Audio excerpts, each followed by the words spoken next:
Turn it down just a little bit. Hello, hello. Hello, hello. Wah. Wah. How do I speak again?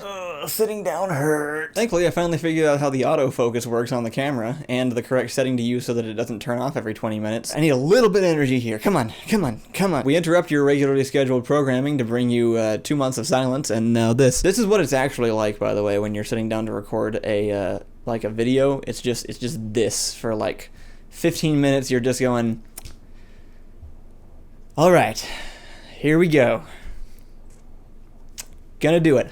No. I've been having a few problems with depression recently. It's not a huge deal, it's not uncommon, it's something that a lot of people deal with. I'm sure plenty of you right now watching or having your own stuff that you're going through. Depression isn't really something that I deal with regularly. I don't have chronic anything or suffer from any specific condition. It just kind of happens when I feel like I'm lacking direction. This is actually the only the second time I've had any kind of like major dip in my mood for a while, and it's been hard to want to do things. If you've ever had any bout of depression, even for like a week, it's just it gets really tough to just make yourself do the most basic things. Like, it's amazing the number of reasons you can come up with to not do something, and it's very unusual for me. If you've been on the channel for a while, you're probably aware. I've seen the memes. I'm not known to not do work.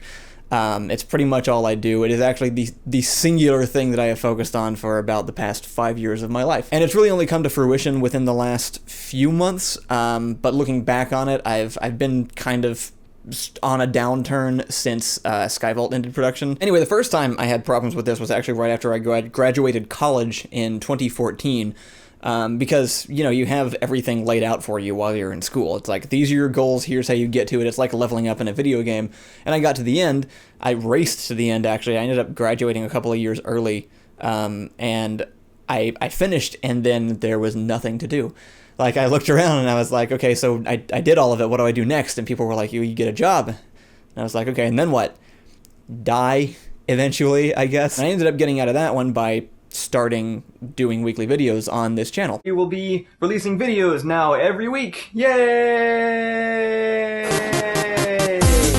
Then I had the best 5 years of my entire life, and now it's kind of rolling back around again, and so I've been taking some time to figure out what's causing it, what I'm less than happy with, and what changes I need to make to move forward and not just, you know, stay stagnant. When we first started doing these videos, I took a lot of my channel philosophy from Freddie Wong. He was a big influence on me back during the earlier days of YouTube, where I was really into watching a lot of different channels. And during that year of not really knowing what I was going to do next, I listened to an interview of him by Rhett and Link on their podcast Ear Biscuits, and he talked about this idea of diminishing returns that he used to justify starting his own weekly schedule. Basically, the idea is that the more time you sink into something, the less you progressively get out of it. So, as an example, if you're making an explosion effect, dragging and dropping the stock footage into your shot completes 90% of the work in about 10 seconds, right? There wasn't an explosion, now there's an explosion. It's mostly done. Then you can spend another 20 minutes tracking the explosion in, right? Making it look more realistic.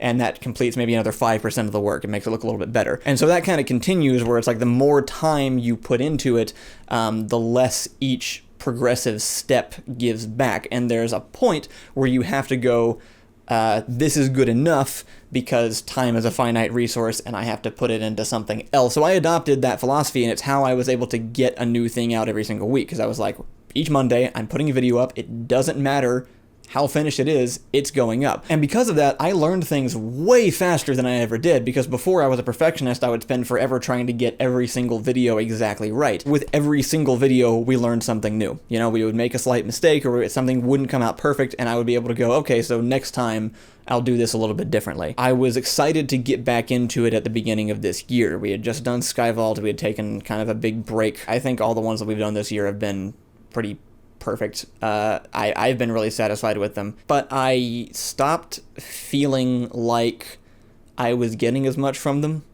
I wasn't really learning anything new. We had pretty much figured out how to make them look as good as possible, sound as good as possible. Even the result is never surprising, you know, like I upload a video, I know exactly how many views that video is gonna get. We don't go viral. And so it started to kind of feel like we were doing just the same thing every single week, which started highlighting some of the things that were problematic about that process. I have personally focused on one thing for the last 5 years, above anything else in my own life, much less anybody else's lives. And even before those 5 years, it's not really something new. I've always been really dead focused on my own stuff. In college, I didn't help other people with their projects. When I had jobs, I was never a part of the team. I went in, clocked out, just wanted to do my own thing. And so I've now hit what is quite probably the least sympathetic problem anyone could ever have, which is I have accomplished pretty much everything I wanted to do a lot earlier than I thought I would accomplish them. And so that's why I'm finding myself back in a similar position to 2014 me, where I've done all these things and I'm trying to look forward, looking to YouTube, looking to these established goals and trying to figure out like what is next. And the problem with YouTube is that there is no end, actually. It just kind of keeps on going. The goalpost keeps moving. We mentioned in the last video that we uploaded that we were working on more sketches in like a batch that we're going to upload all at once, and that hasn't changed. That is still something that I want to do. We already wrote them, actually. Not fully, but we did like complete outlines for all 12 sketches. Me, Ian, and Ricky all sat down over like 2 days and just knocked them all out. They're all really good. They're all like really, really solidly door monster. Like, I think you guys are going to like them a lot. And then we also have a 5-part finale series after that, which is literally like 5 10-minute long videos. It's about the length of the guards themselves, but it's with all of our sketch characters. And basically it's for everybody who's been like submitting fan theories about like the interconnected door monster universe on the subreddit. I think you're going to enjoy it. So the sketches aren't done. There's going to be more of a gap before some more of them come out. And then after that, I don't really know for sure what's going to happen. I don't know if I'm still going to be in the mood of like, I don't want to do these anymore at all, or if it will turn into something more like what we're doing now where, you know, we take a few weeks to maybe produce another batch and kind of release them in seasons during different parts of the year. I also didn't want to get rid of the weekly content because I honestly really like the communication aspect of being able to put stuff out for you, for the audience regularly, and have your feedback on it, and just kind of, I don't know, I like the interaction a lot. It's honestly really fulfilling to have that even while we're working on bigger things. And speaking of bigger things, I have a long list of stuff that I've been working on for years. I've been the list, not the stuff, and I'd like to work on the stuff on the side. TV shows, movies, things that I want to write and look into getting produced. Things more along the lines of Skyvault, which, by the way, is pretty much done. I'm waiting on the last sound mix, and that's supposed to come in on Friday, and then the pilot is finished.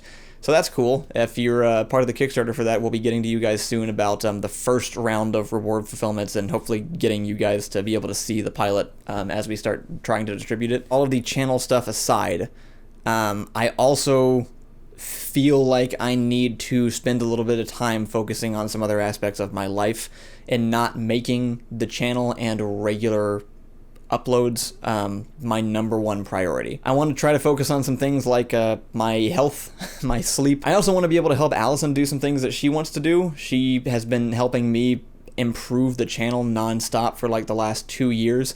And there's some stuff that, you know, she wants to do with her life as well. She's actually going to be starting school here in San Antonio pretty soon to eventually get her law degree, because she wants to be able to help out small companies and organizations and artists, kind of like Door Monster, when, for example, multi-channel networks or energy drink companies try to screw them over. I also spent a lot of time not uploading stuff to the channel so that I could figure out what it is I wanted to do and not do that publicly, so that I wasn't sort of flip-flopping back and forth between different types of uploads. Lately, I've really been enjoying some of the simpler educational type content that people like Jazza put out on his Draw with Jazza channel. Some of the commentary stuff that I've been watching Eddie Burback and Drew Gooden and some of these other guys doing. And also a lot of the behind-the-scenes stuff that Corridor has been doing. They've also been one of my favorite channels for a really long time. And I have about 5 years of experience under my belt of making movies without money or resources, and I feel like I have a lot to share on that, and that it would be really fun to make some videos showing that off. I'm thinking things like behind the scenes on our own visual effects, how I do it with like After Effects and no other software, and how I still make it look good. Having Allison come in and talk about color correction and how coloring scenes, you know, changes the feel of them. Maybe doing some behind the scenes stuff on my brother Reed and how he does the prop making. I'd also really love to do some stuff on writing. That's the part that I like the best. I'd love to kind of go into like my process on writing and maybe review some of your own work. It's something that I think would be fun to do and that would take less effort and less time during each week than the sketches did, leaving more time open for me to be able to focus on the other areas of my life that I've talked about. The name I'm currently thinking about going with for the series is Door Monsters Black Pants Film School, and I will go into why that is the case later on. And I'd like to give it a bit of a test run for a couple of months. Same upload schedule, putting stuff up on Mondays, getting back into that rhythm, but just with this slightly different kind of content and revisiting some of our old work instead. Then at some point we'll get back into releasing the sketches that we've built up, and after all that, see where we want to go from there. Every other time we've made a big change in the channel, I've made a video bringing it up to everyone to see how you guys feel, and I don't plan to change that. You know, it's really important to me and to everybody else on the channel as well, to all the other Door Monster members, to hear what you guys think. I wouldn't have been able to have all of those great times, all those great memories from the past few years, even the opportunity to make all this stuff without every one of you watching, without all of you guys who are donating on Patreon and making this possible to do every day. And so I just want to say thank you to all of you, honestly. It's insane that I've been able to do all the things that I wanted to do. I had very lofty goals. I mean, it's not unusual now, I guess, for people to want to, you know, be a YouTuber or whatever, but I don't know, it feels different now than it used to be. And when I first started, I wanted to make small movies pretty much, and I wanted to put those up, and I wanted enough people to watch them that I could do that every single day. That was my goal. That was all I wanted to begin with. Back when I was working jobs and had like full-time day jobs while I was doing this, even, it was, I was like, if I can get to the point where I'm making just enough money that I can do this every day and not have to go in, you know, not have obligations to go somewhere else, then I've succeeded. And everything after that is just bonus. And I've gotten to have that for 2 or 3 years now, and it's been great. It's been amazing. So thank you for that. And I hope I can continue giving you guys stuff that you enjoy watching as well. And okay, all right. Apparently I'm done. That was it. That was the end of the card. I'll be in the comments responding, and if you want to get some more content in the meantime, we uploaded our podcast Superhero Chicken Fest to their own channel, so I'll link to that in the description as well. And maybe just right here, I guess, because it's just gonna be a blank screen. So here you go. Here's a button, courtesy of YouTube's god-awful new annotation system. I hate everything that YouTube has done. Anyway, thank you for watching, and I will see you hopefully Monday with something new. Bye.